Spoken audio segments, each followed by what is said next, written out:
ഡൽഹിയിൽ മാധ്യമങ്ങളോട് കയർത്ത വീണ്ടും പ്രതിപക്ഷ നേതാവ് പിണറായി വിജയൻ.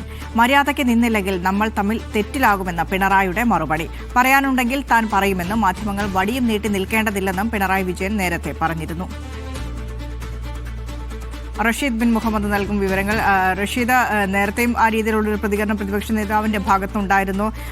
താൻ പോകുന്ന വഴിയിൽ വടിയും നീട്ടി നിൽക്കേണ്ടതില്ല, പറയാനുള്ള കാര്യങ്ങൾ താൻ പറയുന്നു. ഇപ്പോഴെന്താണ് അദ്ദേഹം പറയുന്നത്?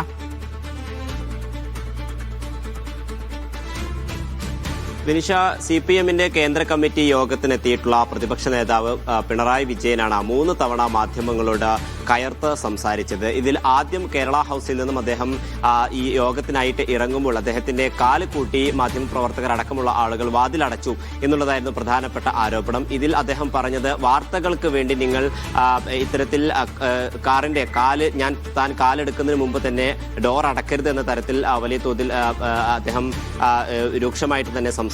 അതിനുശേഷമാണ് കേരള ഹൌസ് യോഗത്തിന് ശേഷം ഭക്ഷണം കഴിക്കുന്നതിനായി അദ്ദേഹം കേരള ഹൌസിലേക്ക് തിരിച്ചെത്തുകയായിരുന്നു. ഈ സമയത്ത് വിഴിഞ്ഞ വിവാദം, അതോടൊപ്പം തന്നെ CC-യുമായി ബന്ധപ്പെട്ട കാര്യങ്ങളിലൊക്കെ തന്നെ ഈ മാധ്യമങ്ങൾ ചോദിക്കുകയായിരുന്നു. ഈ ചോദ്യങ്ങൾക്കാണ് അദ്ദേഹം വലിയ രീതിയിൽ ക്ഷുഭിതനാവുകയും ചെയ്തിട്ടുണ്ടായിരുന്നത്. തനിക്ക് എന്തെങ്കിലും തരത്തിൽ പറയാനുണ്ടെങ്കിൽ അത് താൻ പറയുമെന്നുള്ളതായിരുന്നു ആ ഘട്ടത്തിൽ പറഞ്ഞത്. പിന്നീട് മാധ്യമപ്രവർത്തകരടക്കം മുഖത്ത് നോക്കിക്കൊണ്ട് വടികൊണ്ട് പിടിച്ചു നിൽക്കേണ്ട സാഹചര്യം ഇല്ല, അത്തരം പ്രവണതകൾ ഒഴിവാക്കണമെന്ന തരത്തിൽ അദ്ദേഹത്തിന്റെ ഭാഗത്ത് നിന്ന് ചില പ്രതികരണങ്ങൾ ഉണ്ടായി. ഇതിനുശേഷം അദ്ദേഹം ഭക്ഷണം കഴിഞ്ഞ് കേരള ഹൌസിൽ നിന്നും തിരികെ CC യോഗത്തിലേക്ക് പോകുമ്പോഴായിരുന്നു വീണ്ടും ഇത്തരത്തിൽ അദ്ദേഹം മാധ്യമപ്രവർത്തകരുടെ ക്ഷുഭിതരായത്. അതായത് മര്യാദക്ക് നിന്നില്ലെങ്കിൽ നമ്മൾ തമ്മിൽ തെറ്റുന്ന സാഹചര്യം ഉണ്ടാകും, അതുകൊണ്ട് കൃത്യമായി തന്നെ മാധ്യമപ്രവർത്തകർ അച്ചടക്കം പാലിക്കണം എന്ന തരത്തിലുള്ള ഒരു പ്രതികരണമാണ് ഉണ്ടായിട്ടുള്ളത്. അതിലും നിരവധി വിഷയങ്ങളാണ് മാധ്യമപ്രവർത്തകർ ഇദ്ദേഹത്തോട് ചോദിച്ചിരുന്നത്. പ്രത്യേകിച്ചും വിഴിഞ്ഞ വിവാദത്തിൽ, അതോടൊപ്പം തന്നെ കേന്ദ്ര കമ്മിറ്റിയുമായി ബന്ധപ്പെട്ട കാര്യങ്ങളൊക്കെ തന്നെയുമുണ്ട്. ഈ ഒരു വിഷയങ്ങളാണ് മാധ്യമപ്രവർത്തകർ പ്രധാനമായും ചോദിച്ചിരുന്നത്. ഇതിലാണ് അദ്ദേഹം